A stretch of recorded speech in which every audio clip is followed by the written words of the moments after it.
Avec la grâce de Dieu, nous allons lire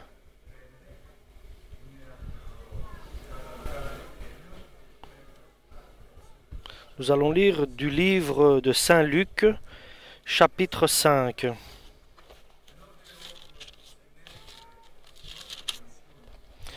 Comme Jésus se trouvait auprès du lac de Génézareth et que la foule se pressait autour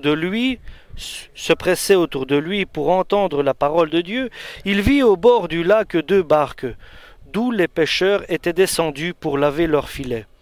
Il monta dans l'une de ces barques qui était à Simon, et il le pria de s'éloigner un peu de terre. Puis il s'assit, et de la barque il enseignait la foule. Lorsqu'il eut cessé de parler, il dit à Simon, « Avance en pleine eau, et jetez vos filets pour pêcher. » Simon répondit, « Maître, nous avons travaillé toute la nuit sans rien prendre. Mais sur ta parole, je jetterai le filet. » L'ayant jeté, ils prirent une grande quantité de poissons, et leur filet se rompait. Ils firent signe à leurs compagnons qui étaient dans l'autre barque de venir les aider. Ils vinrent et ils remplirent les 2 barques au point qu'elles s'enfonçaient. Alléluia. Quand il vit cela, Simon-Pierre tomba aux genoux de Jésus et dit, « Seigneur, retire-toi de moi, parce que je suis un homme pécheur. » Car l'épouvante l'avait saisi, lui et tous ceux qui étaient avec lui, à cause de la pêche miraculeuse qu'ils avaient faite. Il en était de même de Jacques et de Jean, fils de Zébédée, les associés de Simon. Alors Jésus dit à Simon, « Ne crains pas, désormais tu seras pêcheur d'hommes. » Et ayant ramené les barques à terre, ils laissèrent tout et le suivirent. Amen. Et nous allons lire quelques versets en Matthieu, chapitre 16 et verset 13.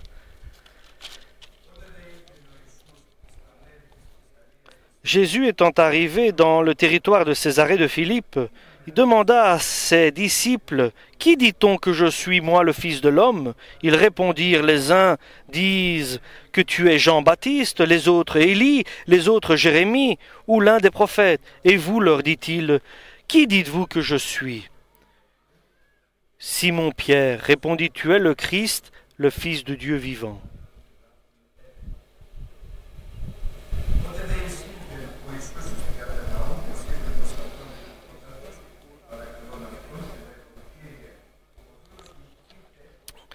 Nous lisons maintenant un passage où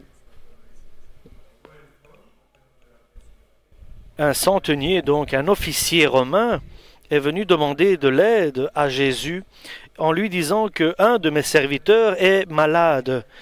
Et il est venu demander à Jésus pour que puisse son serviteur être guéri par Jésus. Et Jésus lui dit, ton serviteur sera guéri. Et l'officier lui dit, écoute, je ne suis pas digne que tu viennes dans ma demeure, mais dis une parole et il sera sauvé. Parce que moi, j'ai des personnes, des soldats à mes ordres, et lorsque je dis à l'un fais ceci, il le fait, à l'autre fais cela, il le fait. Et je pense que toi, en disant une parole, mon serviteur sera guéri. Et Jésus était stupéfait, était étonné de la foi qu'avait cet officier romain en Jésus-Christ. Il croyait que Jésus était capable de dire une parole et qu'elle soit accomplie. Donc notre Seigneur Jésus-Christ désire enseigner ses disciples. Et il commence par Pierre et André et Jacques et Jean, où il s'arrête devant les barques et que pendant toute la nuit, les pêcheurs qui avaient beaucoup d'expérience n'ont pas pu avoir un poisson dans leur filet. Et là, ils étaient occupés à écouter la parole de Dieu avec une grâce et avec une puissance et une autorité, et même les démons étaient soumis à son autorité, et toute maladie était guérie. Donc la foule s'était rassemblée, et Jésus a invité Pierre pour entrer dans la barque. Et de cette barque de Pierre, pouvoir prêcher à la foule et annoncer la bonne parole. Et surtout à lesquels toute la nuit ils étaient dans les eaux pour pêcher, mais ils n'avaient pas attrapé de poissons.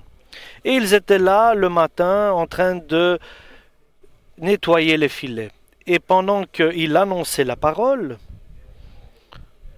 Pierre et André et les autres. Et lorsqu'il a fini sa prédication, il a tourné son regard vers Pierre et il lui a dit quelque chose qui est au-delà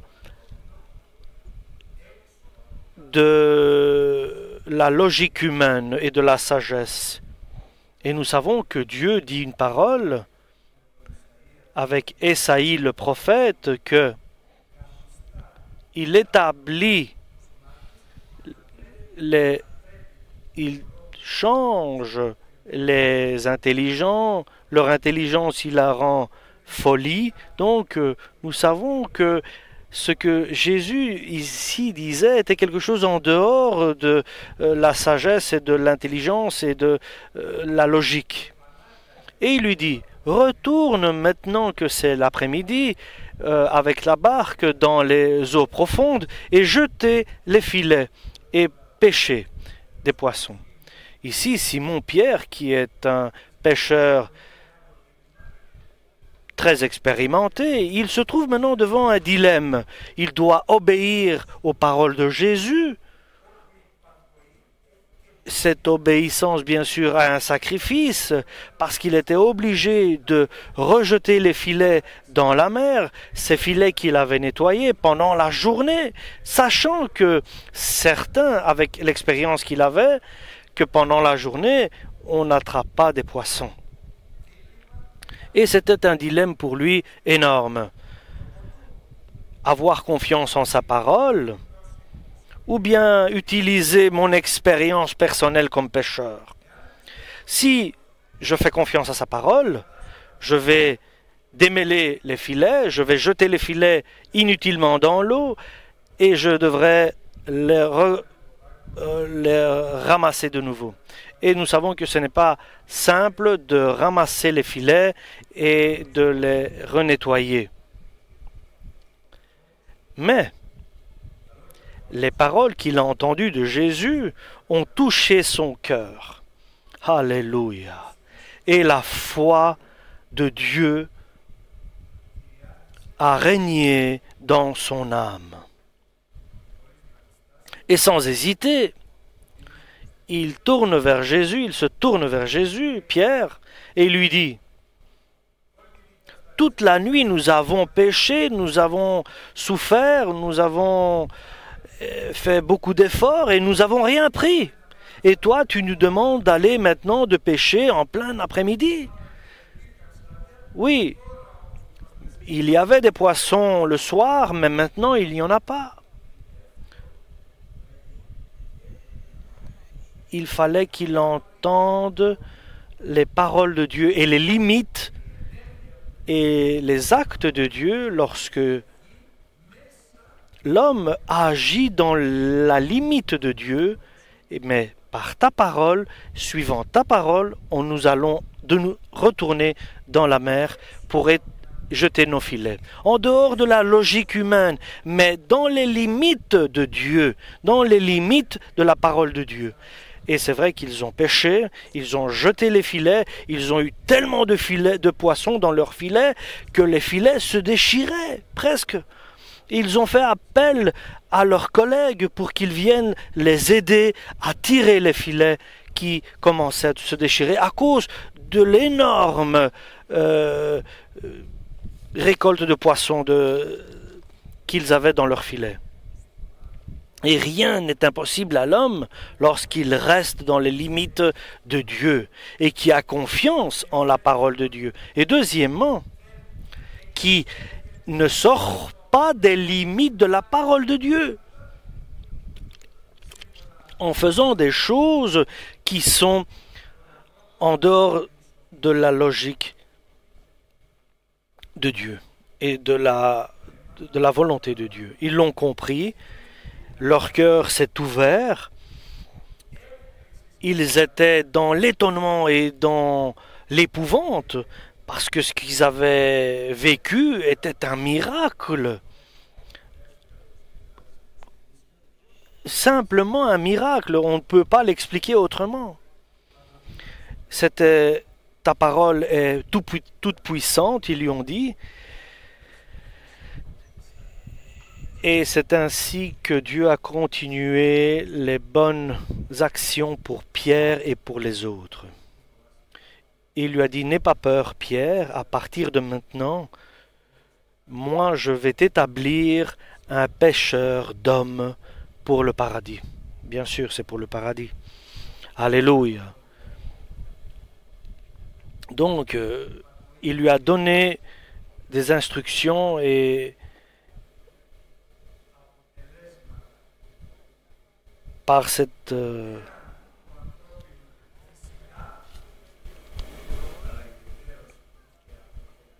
et nous voyons que avec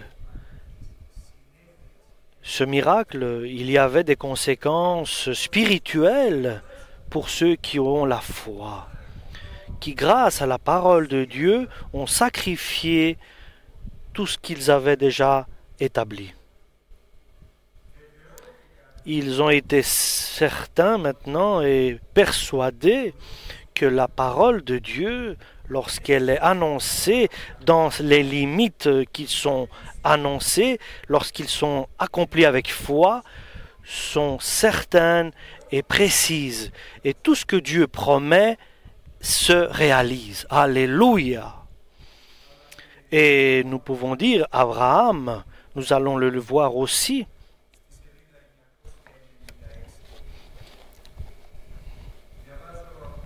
je lis à l'épître aux Romains, au chapitre 4 et verset 18.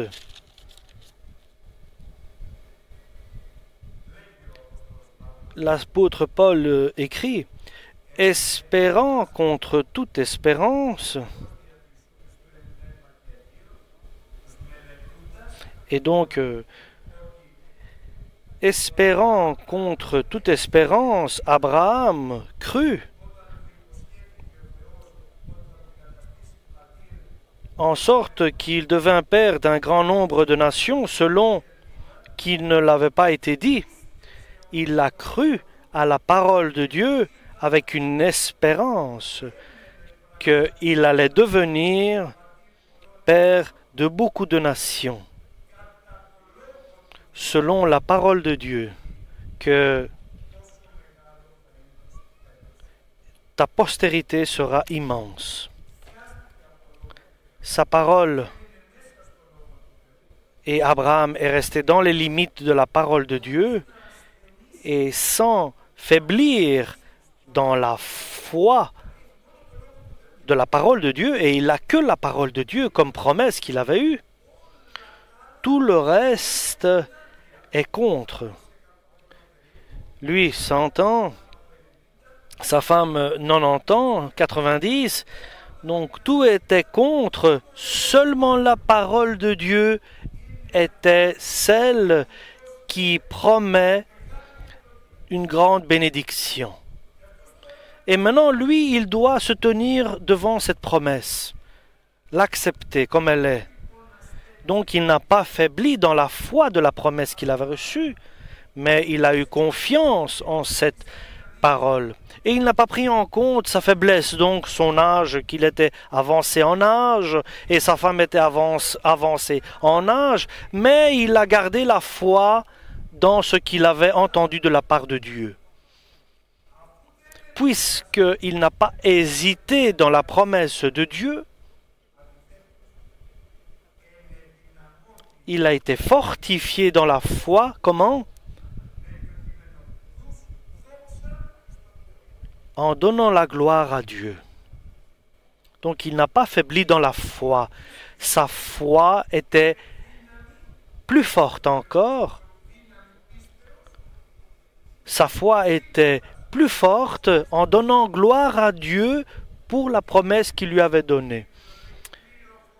Et il a été informé, selon sa foi a été renforcée, et pour ce que Dieu lui a promis, et il est capable de l'accomplir, il a été informé par Dieu que ce que Dieu a promis, il peut l'accomplir.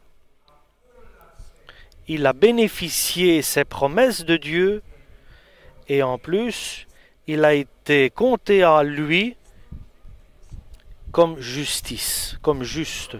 Et devant Dieu, il s'est retrouvé juste grâce à cette foi qu'il avait en Dieu. Et Dieu a continué à accomplir ses promesses envers Abraham. Et il a été le père de beaucoup de nations. Et il a établi une nation nouvelle par laquelle seront accomplies toutes les actions et les décisions de Dieu, non seulement pour Abraham, mais pour toute l'humanité. Il a trouvé une personne, lequel a mis de côté par sa foi les faiblesses, et il a établi fermement son âme, son cœur par la foi dans la parole de Dieu.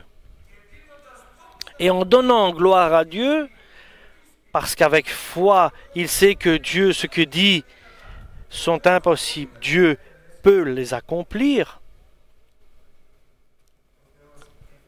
Dieu a été satisfait du comportement d'Abraham et sa femme est tombée enceinte et Dieu avait trouvé cette personne, Abraham, par lequel Dieu va accomplir une grande œuvre. Une œuvre qui est préparée par Dieu pour le salut de l'humanité, donc sauver l'humanité. Combien est important la parole de Dieu et la foi que nous avons, qu'elle soit unie complètement avec la parole de Dieu. Notre foi doit s'unir avec la parole de Dieu. Et Dieu veut nous enseigner quelque chose de plus important. Et il trouve l'occasion par cet homme qui est un centenier, donc un officier romain qui était officier de 100 soldats. Un centenier. Et la bienveillance de Dieu était révélée à tous les hommes lorsqu'il était sur la terre. Donc, il y a un Romain qui était un officier, il avait un serviteur qui était malade. Et un serviteur qui était bien aimé de son maître, c'était un esclave, mais il était un bien-aimé de cet Romain officier.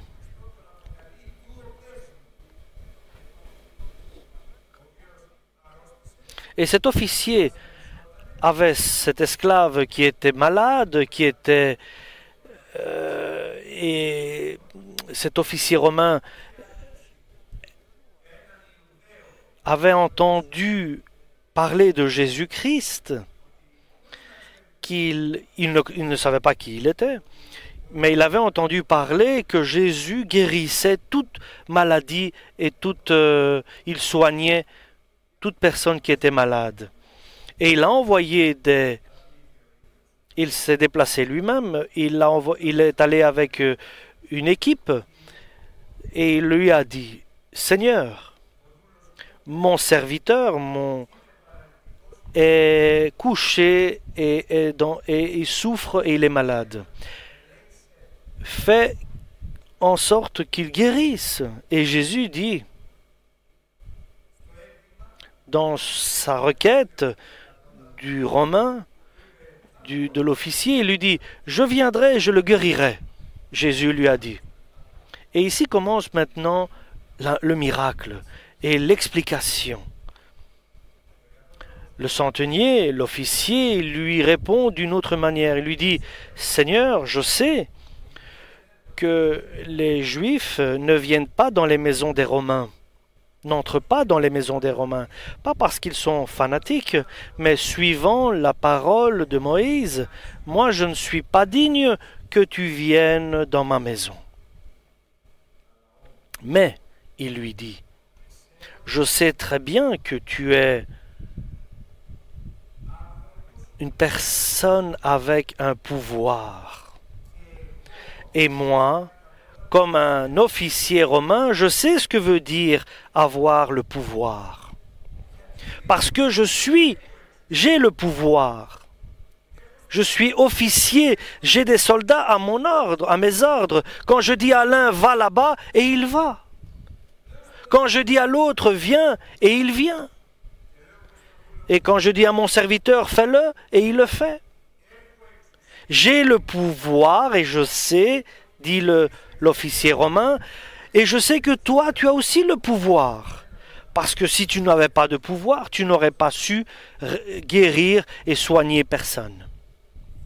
C'est pour cela, ici, le Romain, l'officier, dit « Je ne vais pas m'arrêter là à ta parole en disant « Tu viendras et tu guériras mon serviteur. » Mais je vais dépasser cela, ta parole, en disant que je vais sortir de ta parole que tu as dit et en te demandant de changer ta parole qui sera aussi dans les limites de tes capacités. Je sors de la limite de ce que tu as dit et je te demande, parce que je sais que tu as le pouvoir, comme tu as dit la première parole et tu viendras et tu guériras mon serviteur, tu diras une autre parole qui sera aussi dans tes limites qui sont capables que mon serviteur soit guéri maintenant. Dans ces limites de Dieu, nous avons un pouvoir et une bénédiction parce que tout est possible à Dieu et tout est possible à celui qui a la foi dans les limites de Dieu. Mais l'évangile de Jésus-Christ nous enseigne que tu peux dépasser la parole de Dieu pour toi-même personnellement en demandant une nouvelle parole avec humilité, avec amour et foi pour que Dieu s'exprime envers toi, pour que tu sois toujours dans les limites de Dieu et pour que tu puisses bénéficier de la bénédiction de Dieu qui n'était pas destinée pour toi, mais qu'elle devienne pour toi. C'est pour cela le peuple d'Israël a patienté, a perdu pendant 16 années la reconstruction du temple, parce qu'il avait le pouvoir de ne pas s'arrêter aux paroles de Cyrus le roi et de ne pas s'arrêter à la logique humaine et de rester dans les limites de Dieu, mais de rechercher avec foi des paroles de Dieu pour de nouvelles situations par lesquelles il sait que Dieu veut les donner. Et ça, c'est avoir beaucoup d'assurance en Dieu. Demander à Dieu selon sa volonté, demander des paroles de Dieu selon sa volonté, sachant qu'il nous écoute, il nous entend, et puisqu'il nous entend, avec certitude, il dira une parole et elle sera accomplie. Parce que Dieu ne fait rien seulement par sa parole et la force du Saint-Esprit. Donc, nous avons la possibilité, chers frères et sœurs, en cherchant et en examinant la volonté de Dieu, ce qui est bien et juste, et d'acquérir cette présence,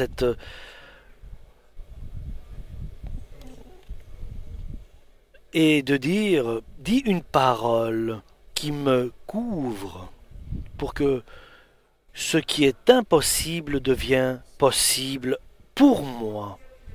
Pas parce que je ne crois pas, parce que c'est au-delà des limites que tu as établies. Nous avons la possibilité de reculer les limites de Dieu. C'est la parole de Dieu qui nous donne ce droit. Demandez et vous recevrez pour que votre joie soit parfaite. Et notre Seigneur, qu'a-t-il dit? Mon temps n'est pas encore arrivé. Pour Zorobabel et Josué, fils de Yosédek, après 16 ans, le temps était arrivé lorsque Artaxerxès était parti et Darius est arrivé.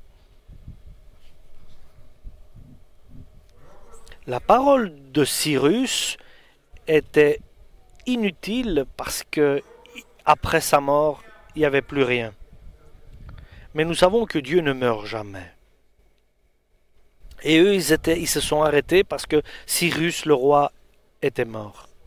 Et nous savons combien Dieu nous aime, combien Dieu désire que nous l'approchions avec foi, avec amour, avec humilité, avec espérance et espoir. Et en lui demandant qu'il dise une parole qu'il dise, pour que nous puissions bénéficier ses bienfaits. Alléluia.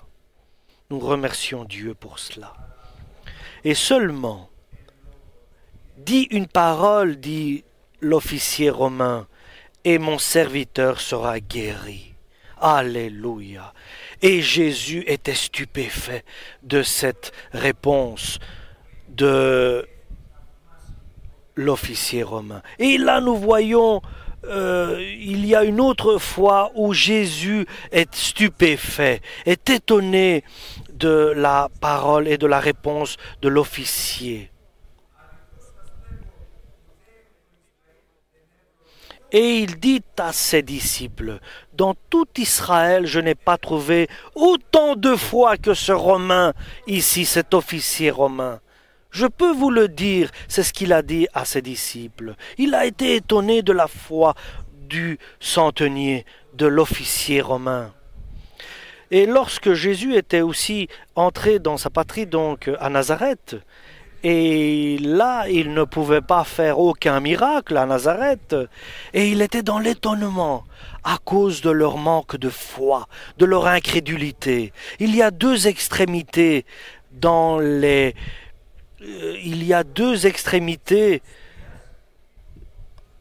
cadre de chaque personne.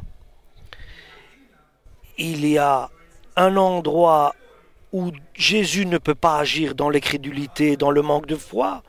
Oui, Dieu peut tout, mais non. Dans le manque de foi et dans l'incrédulité, il ne peut pas agir. Et de l'autre côté, où il y a une grande foi, une immense foi, où là, il peut même lui-même agir au-delà de ce qu'il a dit, au-delà de ce qu'il a exprimer et faire quelque chose de plus à cause que la foi qu'il a devant lui est immense. Comme par exemple devant ce Romain, officier romain qui a demandé plus de la parole que Jésus avait dit, « Je viendrai, je guérirai ton serviteur. » Et le Romain, l'officier, a demandé plus. Il lui dit, « Non, dis une parole et il sera guéri. Il ne faut pas venir jusque chez moi. » Et ça, c'était au-delà de la foi, au-delà de ce que Jésus avait dit. Alléluia. Nous pouvons aller plus loin dans la foi, en ayant plus de foi. Et nous avons le manque de foi qu'avaient les gens de Nazareth qui ne croyaient pas en Jésus, et ici l'officier romain qui avait plus de foi que la foi nécessaire que Jésus lui a dit, je viendrai, je guérirai ton serviteur. Et nous devons choisir un chemin, pas vers l'incrédulité, mais vers le plus de foi. Avoir plus de foi, mais certainement cette foi doit s'accompagner d'humilité pour trouver grâce devant Dieu, d'amour pour les autres et pour nous-mêmes, aimer les autres comme soi-même, pour que la foi et pour que Dieu puisse agir, et la présence et avoir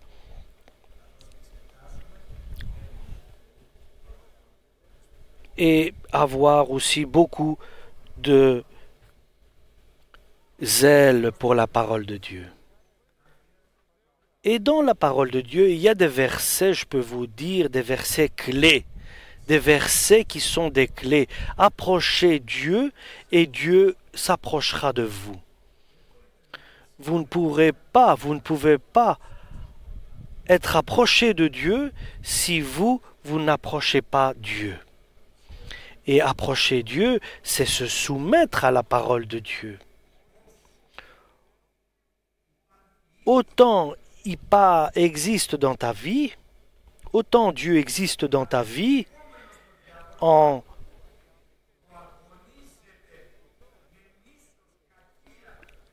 faisant obstacle au diable contre toute sa ruse pour t'enlever, pour t'éloigner du chemin que Dieu a prévu pour toi. Et si tu arrives à continuer sur ce chemin et à approcher Dieu, Dieu s'approchera de toi. Dieu désire, surtout ces temps difficiles que nous traversons, où Dieu va verser son Saint-Esprit sur tous ceux qui lui appartiennent, Dieu désire que nous recherchions sa personne, que nous recherchions Dieu. Alléluia. Que nous recherchions. Si vous me cherchez de tout votre cœur, alors vous me trouverez, dit Dieu. Voilà la réponse. Voilà la réponse. Il désire une église glorieuse, sainte, pure, sans tache. Il veut une église pareille, qu'elle soit établie. Et il cherche une personne qui cherche la justice et la vérité. Alléluia. Il cherche une personne qui soit droite, qui soit juste, par laquelle il va révéler tout ce qui est à être révélé pour nous tous, pour une famille, pour une église, par cette personne-là. Parce que Dieu ne fait pas de distinction de personne, mais il est rétributeur à ceux qui le cherchent. Il répond à ceux qui le cherchent. Et Dieu ne fait pas de discrimination de personne, mais il regarde comment chacun fait appel à lui, avec quelle intensité on fait appel à lui. Et je peux vous dire, qui pour moi était quelque chose de terrible. Et Dieu m'a enseigné par cela. Nous étions à notre maison de campagne, et je dis à Constantine de prier. Et il me demande, que dois-je demander à Dieu, mon petit-fils? Et là je dis, qu'est-ce que je veux lui dire de prier? C'est une question importante. Mon petit-fils me demande, que dois-je demander à Dieu dans ma prière? C'est un enfant, il a 10 ans, plus ou moins. Et il me demande, que dois-je demander dans ma prière? Il aime Dieu, alléluia. Il aime ce qui est spirituel, il aime Jésus-Christ. Et la question était une question pour moi. Que dois-je demander, grand-père, à Dieu? Et moi, voyant maintenant cette question, en prenant cette question, que dois-je lui répondre? J'ai dit, Seigneur Jésus, que dois-je répondre à cet enfant? Éclaire-moi. Et le Seigneur m'a éclairé. Deux choses, j'ai compris, qui sont très importantes. Et Dieu est prêt, à donner ces deux choses-là. Que tu deviennes, demande que tu deviens son serviteur et que tu serves Dieu et l'Église d'abord. Et deuxièmement, demande de devenir son ami. Alléluia. Qu'il te parle comme un ami parle à son ami. Alléluia. Dieu a fait cela à Moïse dans l'Ancien Testament. Mais dans l'Église apostolique, il l'a fait à tous, ceux qui cherchent Jésus. Parce qu'ils restaient et ils attendaient dans la prière. Ça, c'est le secret. Le secret du chrétien, c'est de rester dans la prière, en attendant, patientant dans la prière. Et en ayant l'éducation des apôtres, et surtout dans la chambre, dans la prière, comme Pierre. 3 fois par jour, nous voyons dans l'Évangile que Pierre allait prier. Et attendre que Dieu le réponde dans la prière comme un ami qui parle à un ami. Ce n'est pas quelque chose qui n'est pas compréhensible, mais quelque chose qui est facile à faire. C'est quelque chose que Dieu demande que nous le fassions avec foi, avec humilité, avec espérance. Faire cela et dire Seigneur, fais cela à nous. Une invitation de Dieu, avoir une relation avec Dieu, et Dieu désire que l'homme reçoive cette parole de sa part. Ce que Jésus désire, nous allons l'accomplir. Avoir une relation personnelle avec lui, une relation avec sa famille, une relation de vie. Nous devons dépasser ces limites qui sont établies par la foi que nous avons.